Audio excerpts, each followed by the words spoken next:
Notre effet domino cette semaine peut se résumer par l'équation suivante, pas franchement glamour d'ailleurs. 1. Les Européens, et surtout les Français, c'est bien connu, consomment trop de médicaments. 2. Notre corps élimine ensuite toutes ces pilules par les urines et par les selles. 3. Tout part ensuite dans les égouts. 4. Et au final, des traces de nos médicaments ici, dans les fleuves et notamment dans la Seine, parce que des égouts jusqu'aux cours d'eau, rien ne peut arrêter ces milliards de molécules de paracétamol, d'antibiotiques, de contraceptifs. C'est ce qu'a démontré en septembre dernier le rapport de la très sérieuse Académie de pharmacie. L'enquête d'Anna Salzberg, vous allez le voir, fait un peu peur. Elle nous emmène d'abord en région parisienne, dans une station d'épuration. C'est aussi là que commencent les problèmes. Ce n'est pas une promenade très bucolique, mais ici les visiteurs apprennent beaucoup. Ce matin, ils sont étudiants et sont venus voir à quoi ressemble la deuxième station d'épuration de France par la taille. Le site de Valenton draine les eaux usées de 2 millions de franciliens. Lessive, douche ou chasse d'eau. Ces chasses d'eau qui entraînent avec elles de drôles de molécules. C'est ce qu'Yves Lévy voulait montrer ce matin à ses étudiants. Il y a des médicaments dans nos égouts et les stations n'y peuvent rien. La station permet d'éliminer un certain nombre de molécules en fonction de leurs caractéristiques physico-chimiques. Donc le problème, c'est qu'il reste des micro-traces de produits qui vont ensuite être déversés dans la rivière. Anxiolytiques, antibiotiques, contraceptifs, les médicaments arrivent à la station et en repartent sans être complètement dégradés par les bactéries. Car ici, c'est la nature qui travaille. Ce sont les bactéries qui mangent les molécules et purifient nos eaux. Suivant les médicaments, jusqu'à 90% des molécules résistent et passent à travers les mailles. C'est d'autant plus gênant qu'en France, il se consomme de très grandes quantités de produits pharmaceutiques. Avec les Allemands, les Français battent même des records en Europe. 47 boîtes de comprimés par an et par individu, tout âge confondu. Toutes ces ordonnances finissent par former une rivière de médicaments à la sortie des tuyaux. Comme ici avec notre station de Valenton qui rejette dans la Seine toute l'eau qu'elle a traitée.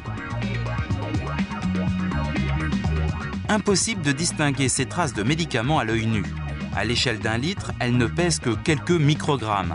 C'est peu, mais suffisant pour embarrasser les responsables de la station. Il n'y a pas de traitement de médicaments sur les stations d'épuration. C'est-à-dire qu'on n'a pas, l'objectif n'est pas le traitement des médicaments. On traite là les eaux usées, pas les médicaments. Ce n'est pas l'objectif d'une station d'épuration. Les stations actuelles n'ont pas été conçues pour ça, mais elles pourraient être modifiées pour filtrer les molécules médicamenteuses. Il faudrait ajouter de la technologie au travail des bactéries. Pour traiter les eaux d'égout, ce qu'on veut, c'est pouvoir le plus rapidement possible traiter le maximum de choses. Et on utilise pour ça des systèmes les plus biologiques et les plus naturels possibles. Donc, comme tous les systèmes biologiques, ils ont des limites. Si on veut pouvoir passer ensuite à un niveau de pureté supérieur, il faut passer à des traitements beaucoup plus sophistiqués. Or, le coût de ces technologies est élevé et ne correspond pas à ce qu'on doit pouvoir utiliser pour le traitement des eaux usées. Filtrer les médicaments coûterait donc cher et augmenterait automatiquement nos factures d'eau. Une perspective impopulaire, mais peut-être inévitable. Voilà, donc vous l'avez entendu, aujourd'hui, les stations d'épuration françaises ne mettent pas les moyens pour éliminer les médicaments. Résultat, les poissons de nos rivières sont sous pilules et sous antidépresseurs. Je caricature, mais vous allez le voir, hélas, j'exagère à peine. Deuxième étape de cet effet domino. C'est un bourdonnement théoriquement interdit sur les rivières françaises.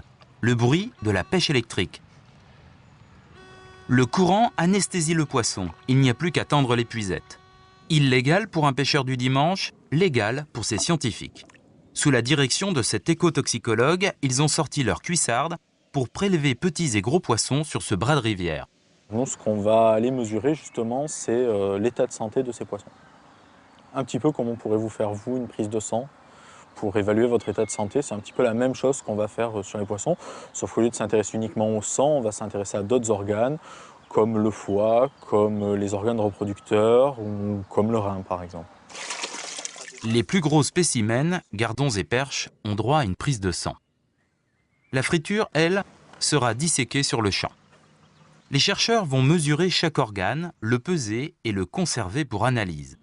L'appareil génital en particulier, qui par le passé a réservé quelques surprises en laboratoire.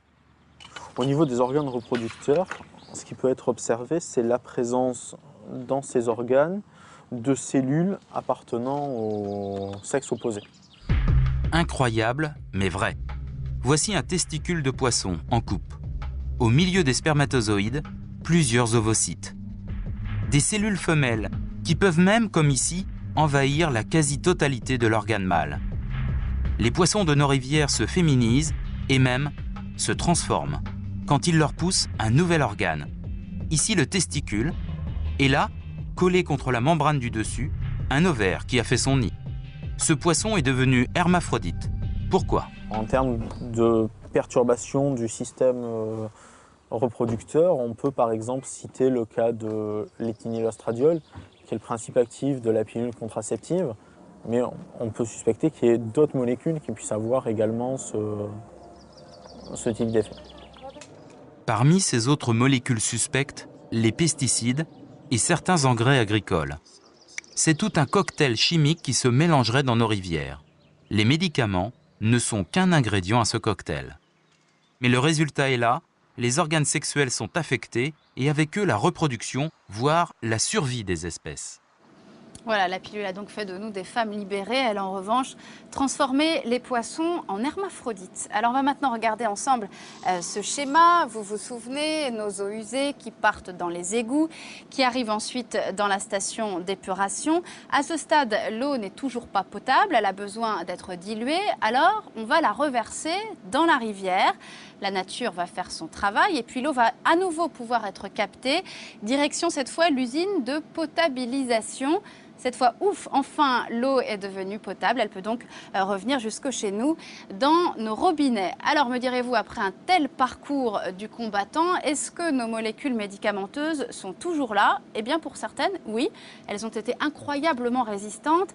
Alors, est-ce que ça veut dire que lorsqu'on se servira un verre d'eau du robinet, on prendra d'une certaine manière un peu la pilule et un peu du Prozac? Écoutez ce qu'en pense cet expert. On ne peut plus exclure l'hypothèse que les résidus de médicaments qui se retrouvent dans l'eau, y compris dans l'eau potable, puissent avoir un impact sur la santé humaine associé à une foule de composants chimiques. Ça, je crois qu'aujourd'hui, il y a un consensus dans la communauté scientifique. On n'exclut plus ça catégoriquement. On n'exclut rien, mais on ne prouve rien non plus. Difficile d'avoir des certitudes à l'échelle de l'infiniment petit. Difficile aussi de s'y retrouver parmi les milliers de molécules fabriquées par l'homme. Un labo pharmaceutique va mettre sur le marché des dizaines, voire des centaines de molécules nouvelles en 10 ans, et dans le même temps, une collectivité X va mettre 10 ans à rénover sa station d'épuration. Une fois qu'elle aura rénové sa station d'épuration, elle n'aura pas pu prendre en compte les propriétés des nouvelles molécules qui auront été mises sur le marché pendant ce temps-là. Donc c'est une course de vitesse qui est toujours perdue. Je pense qu'il faut prendre le problème à la source, en amont.